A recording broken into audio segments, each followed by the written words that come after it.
A paz do Senhor, minhas irmãs, é muito bom estar com vocês nesse tempo, né, que nós estamos tendo de jejum e oração, nos consagrando aqui no jejum de Daniel. É muito bom estar com vocês, saber que estamos juntas buscando uma intimidade maior com o Senhor, orando umas pelas outras em prol dos nossos projetos, e isso é uma bênção, é muito bom, é muito edificante. Estou muito feliz. E eu queria compartilhar com vocês, acompanhando a proposta, né, de leitura desse trecho das Crônicas de Salomão, onde a gente está falando sobre o término da construção do templo e da sua consagração a Deus, né, de sua dedicação a Deus.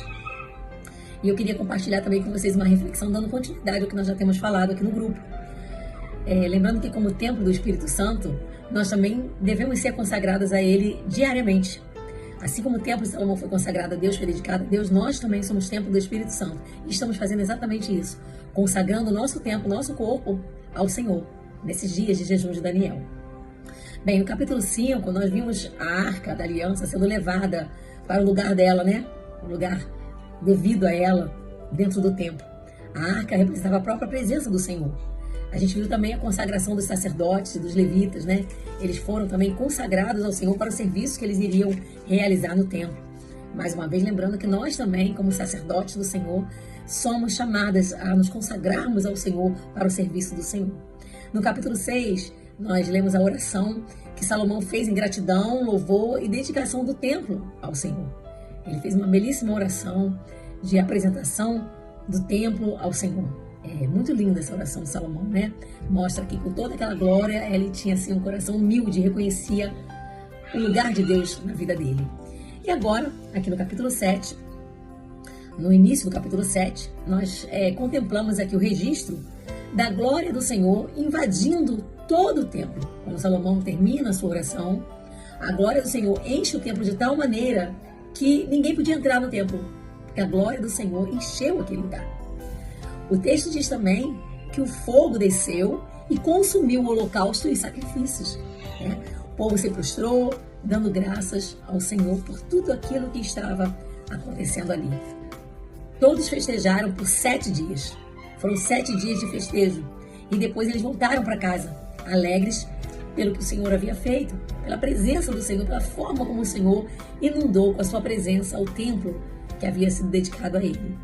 E aí, lendo esse texto, meditando nesse trecho aqui, do capítulo 7, do primeiro livro das Crônicas de Salomão, do segundo livro das Crônicas de Salomão, eu separei aqui 3 pontos que eu achei assim, muito interessante para a gente meditar. Primeiro, o texto começa dizendo que quando Salomão acabou de orar, a glória se manifestou. Salomão fez a oração até o final. Ele não interrompeu a oração na metade. Ele não deixou que nada desviasse ele do intento dele, que era falar com o Senhor. Quantas vezes faz um propósito? Vou fazer isso. Vou dedicar esse tempo para o Senhor. E quando chega no meio do caminho, a gente desiste.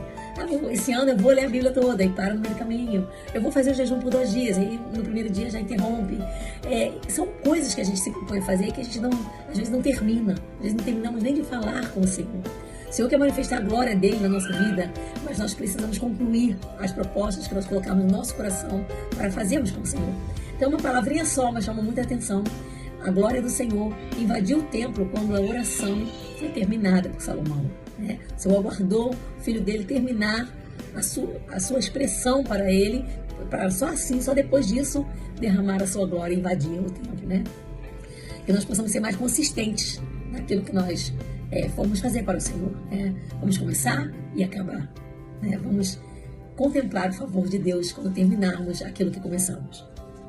Segundo, o fogo consumiu o sacrifício. Hoje o fogo simboliza para nós a própria presença, o calor do Espírito Santo. E o sacrifício somos eu e você, somos nós. Nós somos o sacrifício, nós oferecemos a nossa vida como sacrifício. É isso que nós estamos fazendo aqui no jejum de Daniel. Fazendo um sacrifício agradável ao Senhor, oferecendo o nosso sacrifício a Deus. E aí a gente aguarda o quê? A alegria do Espírito Santo nos invadir, o fogo, o calor do Espírito Santo nos invadir e arder no nosso coração, o cheiro do nosso sacrifício seja tão suave e agradável ao Senhor que Ele nos queime com a presença do Seu Santo Espírito. Esse é o nosso desejo, Essa é a nossa proposta aqui no jejum de Daniel. E por fim, o texto relata que o povo ficou ali celebrando durante 7 dias. Foi um festejo ali com a glória de Deus durante 7 dias. Nós somos só 2, Eles ficaram 7 dias celebrando ali, naquele clima de consagração e adoração a Deus. E eles foram para casa exclamando, né? O Senhor é bom, o seu amor dura para sempre. Que ao encerrar o nosso período de jejum, esse pequeno sacrifício, que não é nada, né? Um pequeno sacrifício que estamos fazendo para Deus, é estar jubilosas, retornar para a nossa vida cotidiana, jubilosas, né? Com o coração alegre por tudo que o Senhor fez na nossa vida. Que Deus nos abençoe, que nós possamos chegar até o final com bastante alegria. Amém.